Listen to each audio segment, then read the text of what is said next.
Bonjour à tous et bienvenue. On se retrouve sur cet espace du CFI. Et aujourd'hui, maintenant, prochaine conférence dont la thématique est la suivante, scénario d'une attaque dans un environnement industriel. Nous avons Armis et Aura IT qui vont vous présenter cette conférence et je vous prie d'accueillir Gaëtan et Richard pour cette conférence.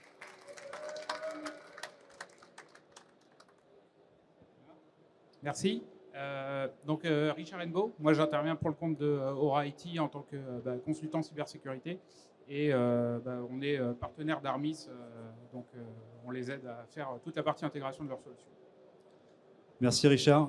Bonjour à tous, Gaëtan Gesseret, merci d'être là. Je suis ingénieur avant-vente chez Armis France aujourd'hui et on va vous faire aujourd'hui une démonstration de la solution Armis dans un contexte d'attaque cyber sur des environnements OT. Alors, on ne va pas simuler vraiment une attaque OT à proprement parler, mais on va surtout voir en fait quels sont les outils à notre disposition pour, dans notre démarche globale de sécurité, d'être proactif et réactif sur ce type d'attaques qui peuvent venir mettre à mal une chaîne de production industrielle. Donc déjà, pour poser un peu le contexte, c'est important de comprendre aujourd'hui pourquoi est-ce qu'il y a une recrudescence des attaques sur les environnements industriels. C'est lié à plusieurs facteurs. C'est lié notamment à un contexte géopolitique, un contexte sanitaire potentiellement. C'est lié à également potentiellement des manques d'investissement cyber dans tout ce qui est OT, dans tout ce qui est industriel. Il n'y a pas les mêmes investissements en sécurité au niveau industriel qu'au niveau IT, par exemple. Pour autant, ce que l'on voit de plus en plus aussi, c'est qu'il y a un risque hérité de l'IT au niveau de l'OT. Pourquoi ? Parce qu'on a de plus en plus une convergence des équipements IT avec les équipements OT industriels. Et notamment dans les contextes un petit peu de plus en plus connectés, de l'industrie 4.0, etc. Donc bien évidemment, aujourd'hui, des attaquants sont également possibles, en capacité d'attaquer directement des infrastructures industrielles critiques, mais bien souvent, ils utilisent et exploitent le lien qu'il y a entre l'IT et l'OT pour rebondir sur des environnements industriels et derrière les compromettre, atteindre à la disponibilité des infrastructures ou atteindre à l'intégrité des process de la chaîne industrielle. Et enfin, et non des moindres, ce qu'il faut bien comprendre, c'est que dans un environnement industriel, la sécurité, par défaut, ce n'est pas forcément la priorité. On est sur des équipements qui sont dans le temps long, 5, 10, 15, 20 ans potentiellement même d'existence sur une chaîne de production. Security by design, ça ne veut rien dire par défaut historiquement dans l'industriel. C'est en train de changer, mais aujourd'hui, il n'y a pas non plus de contraintes légales ou de framework avérées pour aller mettre de la sécurité par défaut dans des environnements industriels. Et ça, ce manque aujourd'hui aussi de contraintes légales et de standards cybersécurité, c'est un frein et c'est un challenge qui expose du coup les infrastructures au risque de cyberattaque. C'est en train de changer, fort heureusement. Il y a des belles choses qui arrivent au niveau européen, au niveau de tout ce qui est IoT, etc. Mais on est encore un petit peu au niveau du parent pauvre de la cybersécurité. Pour se positionner un petit peu du côté des défenseurs et pour introduire cette démonstration qu'on va réaliser, quelques petits mots sur ce que fait Armis et pourquoi c'est intéressant d'utiliser ce type d'outils dans un contexte un petit peu managé, bien évidemment. C'est pour ça qu'Aura IT est là aussi, pour être sur une action de défense proactive et à la fois réactive. Armis, c'est une plateforme de sécurité complètement agentless et powered by le cloud, entre guillemets, qui fait 3 choses. 1, cartographie de tous les assets connectés à un réseau.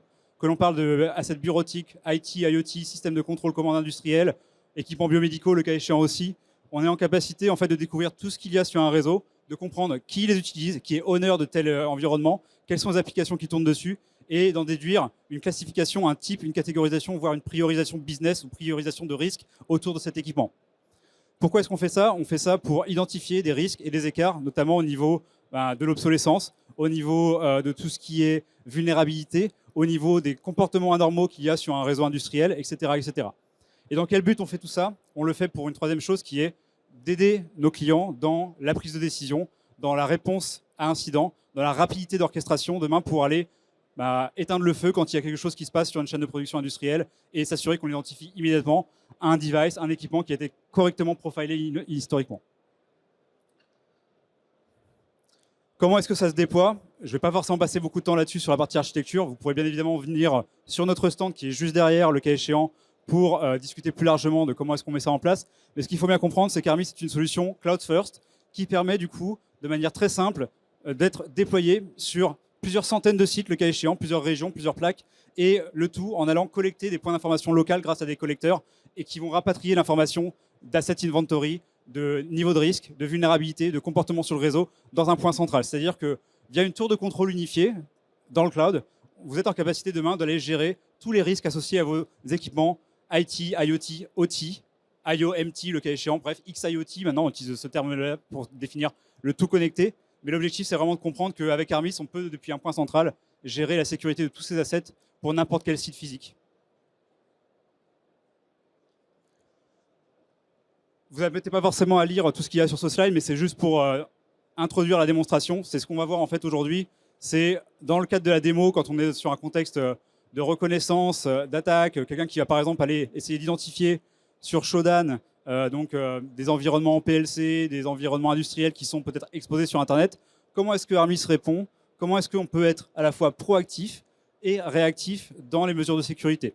Donc pour ça, on va voir plusieurs choses. Et c'est pour ça qu'on a découpé vraiment proactivité et réactivité en deux thématiques. La proactivité, c'est quoi? C'est par exemple d'avoir un catalogue, un inventaire à jour de tous ces équipements, que ce soit dans le domaine OT, dans le domaine automate industriel, dans le domaine de contrôle commande industriel, ou dans le domaine IoT ou dans la convergence IT-OT. Proactivité, ça veut dire aussi être en capacité de mieux gérer l'obsolescence, savoir quand est-ce qu'on a du hardware, de l'OS ou du firmware qui est en fin de vie et qui du coup peut être à risque vis-à-vis de certaines vulnérabilités. Vulnérabilité, justement, la possibilité de pouvoir facilement mapper un nombre de CVE exploitables par rapport à un nombre d'assets et de comprendre aujourd'hui quels sont nos assets critiques qui sont vulnérables, pour lesquels, dans un contexte industriel, on ne peut pas forcément faire grand-chose, puisqu'on ne peut pas forcément patcher des équipements industriels. Mais pour autant, le fait de savoir qu'il y a tel CVE exploité sur tel environnement critique, c'est très important pour la prise de décision, pour peut-être demain essayer de, au moins de savoir, d'avoir la visibilité, et peut-être demain mettre derrière un pare-feu, par exemple, un équipement qui est aujourd'hui très exposé sur un réseau flat, par exemple.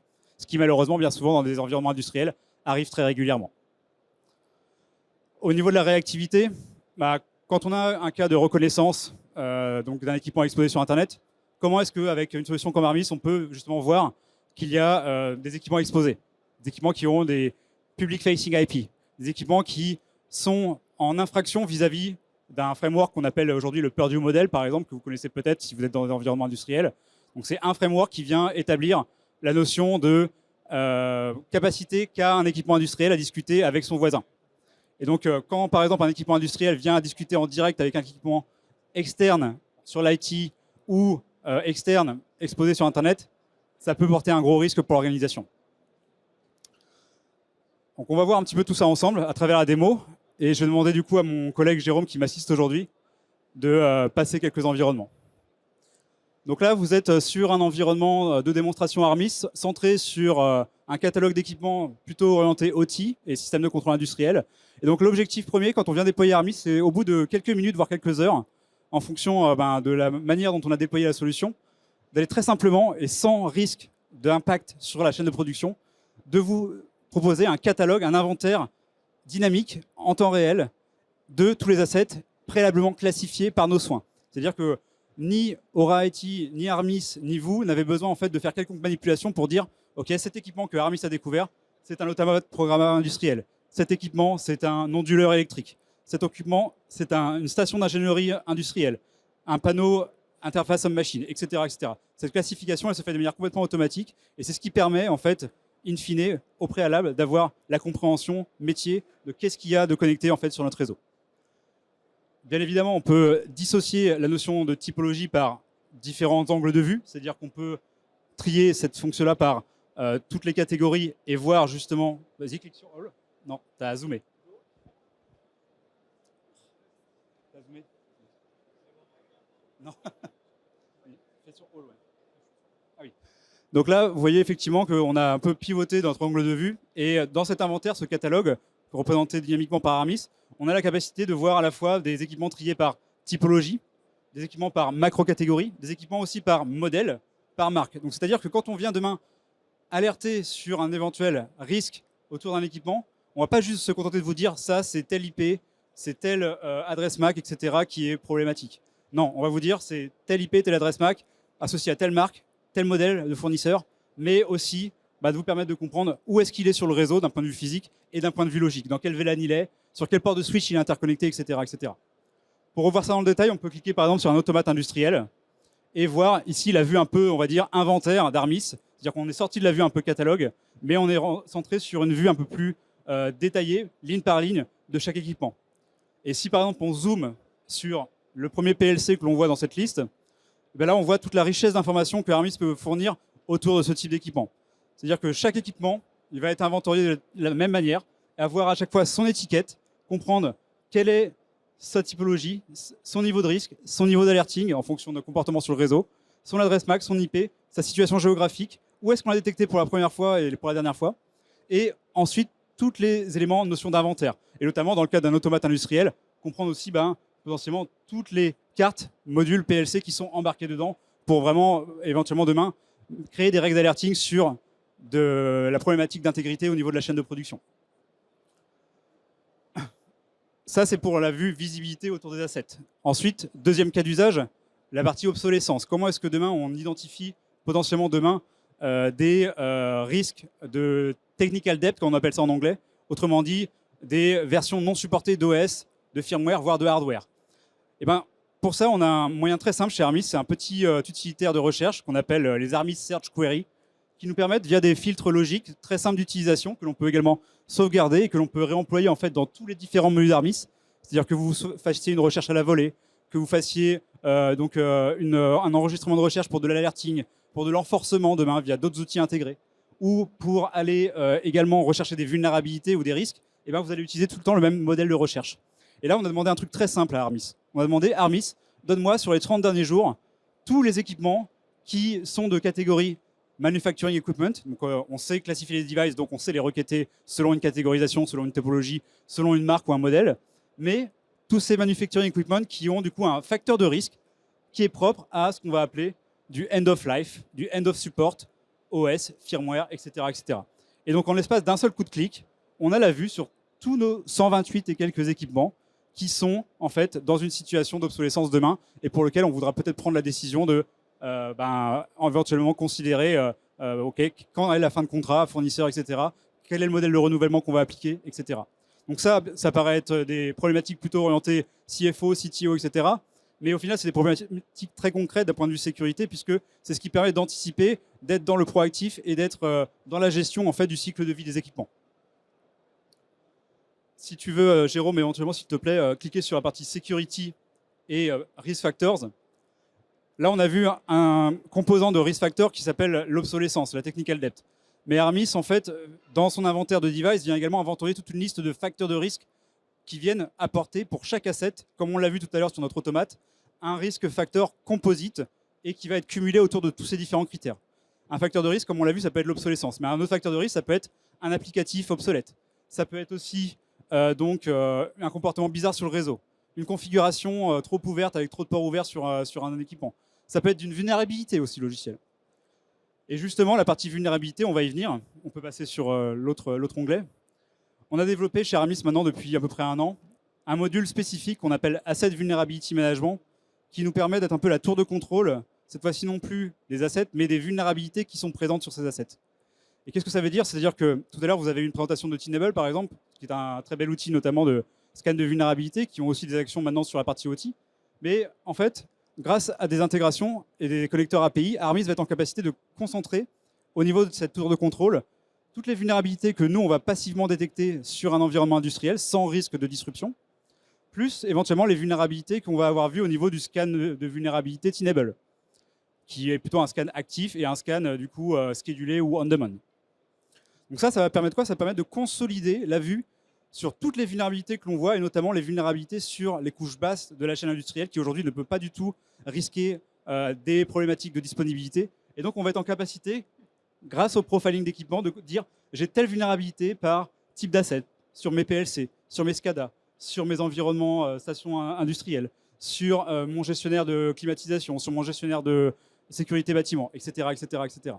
Toutes ces vulnérabilités vont pouvoir être déclinables par type d'OS, type d'application, par site. Et derrière, surtout, ce qu'on va essayer de faire, c'est rationaliser en fait, la charge de travail pour les équipes qui sont en charge en général de la gestion de ces vulnérabilités, du déploiement des correctifs ou au contraire des contournements.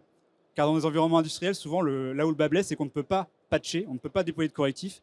Et donc, pour autant, il faut être conscient de ces vulnérabilités pour derrière prendre les bonnes décisions, comme je disais tout à l'heure, par exemple, mettre à l'isolement un équipement derrière un firewall ou mettre des règles de filtrage. Donc du coup, pour ça, Armis a développé une capacité aussi de contextualisation qui va permettre d'aller au-delà, juste de dire c'est telle vulnérabilité pour tel type d'équipement, c'est par contre telle vulnérabilité critique qui est aussi exploitée allègrement dans la nature par des attaquants. Et donc ça, c'est ce qu'on appelle en fait le Asset Vulnerability Management Rating, et ce qui nous permet très facilement de dire telle vulnérabilité, elle n'est pas juste critique parce que son score CVSS est très haut, elle est critique parce qu'il y a un exploit dans la nature qui a moins de 6 mois, parce qu'il y a tel threat actor qui exploite cette vulnérabilité, parce que l'activité associée à tel exploit, c'est du ransomware, du botnet, ce genre de choses. Là, on est vraiment dans du concret en termes de gestion des vulnérabilités, et on est vraiment sur un niveau de finesse et de prioritisation qui est beaucoup plus important que juste scorer des vulnérabilités par niveau de criticité simplement. L'exploitabilité d'une vulnérabilité est presque aussi importante que la vulnérabilité en elle-même. Donc là, on a vu pas mal de choses autour de la proactivité, et on va conclure un peu la démonstration par 2-3 éléments de réactivité. Cette fois-ci, par exemple, déjà, prenons le cas justement d'un équipement qui est potentiellement exposé sur Internet ou d'un équipement qui communique de manière trop large avec des environnements qui n'est pas censé en fait communiquer. Qu'est-ce qu'on vous affiche ici? On affiche ici la vue Purdue Model d'Armis qui montre en fait les communications et les interconnexions entre les différents équipements sur une chaîne de production. Et on voit surtout que ces équipements ils sont triés selon différents modèles, différents niveaux de Purdue. Donc le Purdue, je l'expliquais tout à l'heure, c'est chaque équipement de la chaîne de production ne doit pas pouvoir discuter avec un autre niveau que le niveau adjacent. Et donc là, qu'est-ce qu'on voit justement? On n'a que des automates de production industrielle qui sont au niveau 1, donc sur la partie contrôle-commande, sur la partie automatisation. Et ben, on voit qu'ils communiquent directement avec un vulnerability scanner Tenable, c'est normal potentiellement, mais par contre une autre VM ou un PC directement en lien avec une station d'ingénierie ou un SCADA serveur potentiellement. Donc ça, c'est des choses que l'on peut voir automatiquement avec Armis en temps réel et sur lesquelles on peut vous alerter pour derrière prendre les bonnes décisions et éventuellement couper le lien entre tel équipement, tel équipement. Peut-être que c'est légitime, peut-être que c'est un fournisseur qui accède à distance, mais pour autant, est-ce que c'est sécurisé? Peut-être pas. On peut passer au... Comme je disais tout à l'heure, le modèle de Rocketing Armis, il est très puissant et dans un contexte justement de réactivité pour identifier par exemple et alerter sur des équipements qui sont exposés à Internet par exemple, on a la capacité via notre moteur de recherche de très simplement aller rechercher une query pour lister tous les environnements de type catégorie manufacturing equipment, automatisation, SCADA, peu importe, etc., qui ont une carte réseau avec une IP qui est public facing. Et donc du coup qui peuvent peut-être demain être visibles sur Shodan et autres. Ça, vous n'avez pas du tout envie d'avoir ça dans votre environnement. Vous avez envie d'avoir des environnements qui ne sont pas accessibles en requêtable gratuit via de l'OSINT, via de l'open source sur Internet. Et là, malheureusement, dans ce contexte industriel, on voit ici qu'on a tous ces types d'équipements, à la fois des barcode readers, des automates industriels, des instruments de mesure, des contrôleurs industriels et des panneaux qui sont, eux, aujourd'hui, accessibles directement sur Internet et potentiellement, du coup, exposables. Donc là-dessus, Armis, qu'est-ce qu'on fait? On vous permet de rechercher à la volée ce type d'équipement dans votre environnement de tour de contrôle, mais on vous permet aussi d'aller alerter et le cas échéant de prendre des mesures. Tout ça pour conclure sur une chose, c'est que derrière, je vous ai montré un peu le moteur de recherche, je vous ai montré l'inventaire, mais l'idée dans un contexte de proactivité, de réactivité sur des menaces cyber dans un contexte industriel, c'est aussi de pouvoir s'aligner avec des frameworks. Et par exemple, le MITRE ATT4 for ICS est un très bon exemple. On a participé en 2021 avec d'autres acteurs du monde de la cybersécurité OT à un assessment qui s'appelle Triton, qui a été mené par le MITRE ATT4 for ICS, donc qui fait partie donc, de l'organisation MITRE. Et on a du coup été très bien scoré en termes de réponse à cet assessment parce qu'on est en capacité en fait, de dérouler des politiques de détection qui vont couvrir la totalité en fait, de ce framework de contrôle sur tout ce qui est problématique aujourd'hui en termes de sécurité et d'intégrité industrielle. Donc ça va être détecter des mouvements latéraux sur un réseau industriel, ça va être détecter de l'accès initial ou de l'exécution de code à distance, ça va être détecter éventuellement des problématiques de process au niveau de l'intégrité industrielle. Et par exemple, si Jérôme, tu veux bien dérouler un PL, celle-là par exemple, eh bien, on va être en capacité d'identifier les différents protocoles industriels qui communiquent sur le réseau pour, par exemple, mettre en évidence le changement de configuration d'un automate industriel en dehors des heures classiques de change management. En général, comment ça se passe quand on veut aller faire un changement de programme sur un automate industriel? Eh ben, c'est dans des créneaux qui sont bien définis. Et si jamais on voit qu'il y a un changement qui s'opère sur l'intégrité de ce process industriel dans des plages horaires qui ne sont pas correctement définie, eh ben, on peut tout à fait aller alerter là-dessus et notifier le SOC, notifier les équipes administratives, les équipes système, les équipes automaticiennes, etc.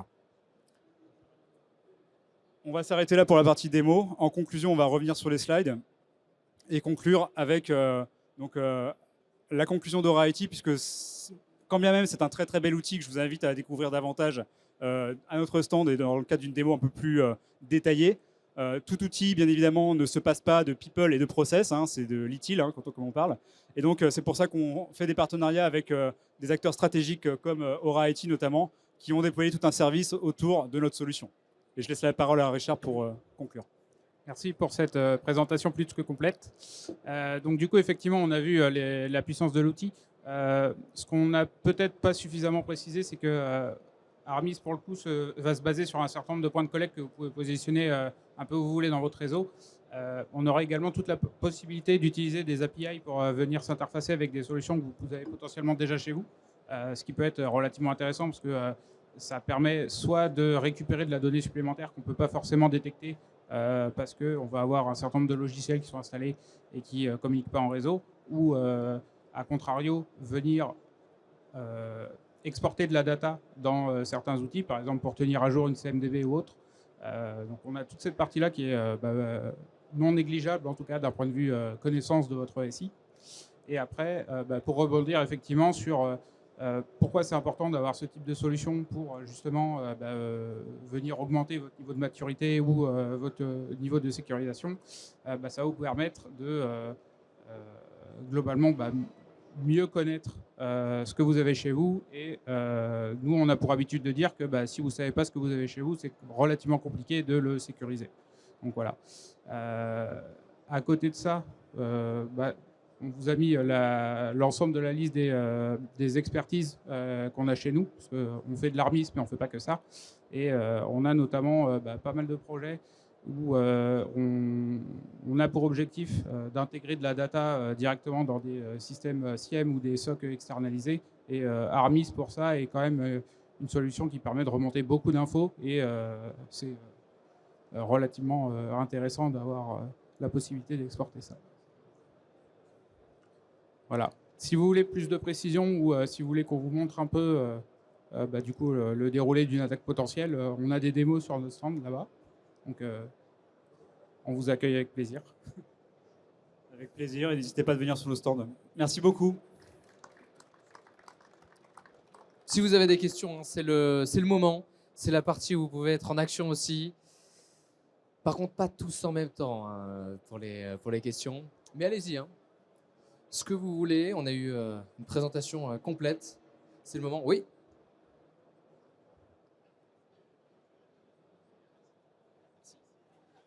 Bonjour. Vous avez dit que donc Armis était une solution sans agent. Du coup, j'imagine que pour détecter tous les assets, c'est une analyse des datagrammes, etc. pour voir ce qui passe sur le réseau. Est-ce que du coup, il faut installer des modules au cœur de réseau ou comment ça se déploie en fait? C'est une très bonne remarque. Et effectivement, on ne l'a pas forcément détaillé pour des contraintes de temps. On pourra, le cas échéant, revoir l'architecture en plus grand détail dans une discussion à part. Mais aujourd'hui, on a deux modes principaux de collecte d'informations. C'est comme vous l'avez dit, effectivement, dans un contexte industriel, déployer ce qu'on va appeler des collecteurs Armis, soit sous forme d'appliances physiques ou virtuelles, donc selon différents formats, même des petits formats qui peuvent se mettre sur un DIN rail dans un cabinet industriel, par exemple, avec même le cas échéant une carte SIM pour sa sortie Internet. Et du coup, ça nous permet effectivement de faire s'interconnecter avec un cœur de réseau, s'interconnecter avec un switch de distribution, un switch d'accès pour faire du port mirroring notamment. Donc ça, c'est le premier moyen de collecte. Deuxième moyen de collecte, c'est les intégrations. Et ça, on n'a pas forcément beaucoup parlé, mais en fait, Armis, aujourd'hui, on déploie plus d'une centaine de différents connecteurs API, notamment, pour nous permettre de nous intégrer avec tout type de technologie déjà existante, déjà utilisée, au niveau, notamment, dans un contexte industriel, de tout ce qui est chaîne de contrôle commande dans le domaine Windows, par exemple, tout ce qui est agent qui manage, administre du SCADA ou des stations d'ingénierie maintenance qui tournent sous Windows. Ça, ce sont des éléments de contrôle commande qui sont administrés par un EPP, par un EDR, Sentinel-1, comme on voit tout à l'heure, CrowdStrike ou autre, et donc, ou un Tanium par exemple, ou un agent Tenable, comme on parlait tout à l'heure sur la partie scan de vulnérabilité.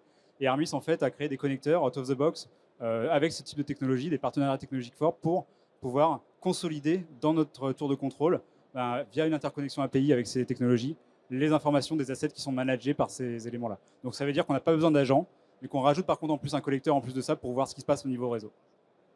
Merci. Autre question? On a encore le temps, hein. Ça y est, souvent la première, c'était la plus difficile. Non, ils ont été si clairs que ça. Eh bien, dis donc.